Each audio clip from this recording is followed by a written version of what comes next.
अस्सलामुअलैकुम नाजरीन, आप देख रहे हैं सहर न्यूज़ HD। रियाज अहमद मलक और आज हम हाज़िर हैं एक और नई वीडियो के साथ।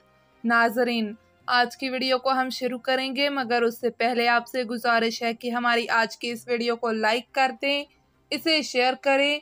अगर आप हमारे चैनल पर नए आए हैं तो इसे सब्सक्राइब कर दें।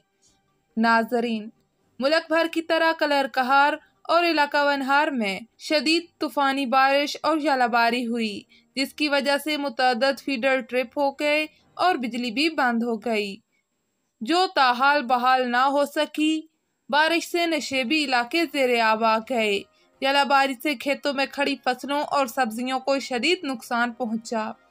हम आपको आगाह कर रहे हैं कि मुल्क भर की तरह कलर कहार और इसके नवाही इलाकों में शदीद बारिश और जलाबारी हुई, जिसकी वजह से मुतअद्दिद फीडर भी ट्रिप हो गए और बिजली बंद हो गई, जो ताहाल बहाल ना हो सकी।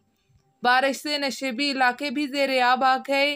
जलाबारी से खेतों में खड़ी फसलों और सब्जियों को शदीद नुकसान पहुंचा।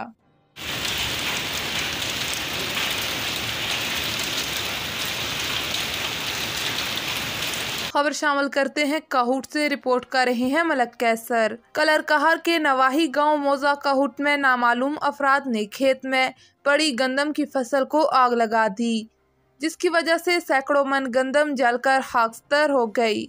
हम आपको बता रहे हैं कि कलर कहर के नवाही मोजा काहुट में नामालूम अफराद ने खेत में पड़ी गंदम की फसल को आग लगा दी, जिसकी वजह से सैकड़ों मन गंदम जलकर खाकस्तर हो गई। गरीब किसान अंसार फिरोज फसल की कटाई के बाद थ्रेशर लेने गया, जबकि पीछे से नामालूम अफराद ने उसकी फसल को आग लगा दी। जब वो वापस पहुंचा तो उसकी तमाम तर गंदम जलकर खाकस्तर हो चुकी थी।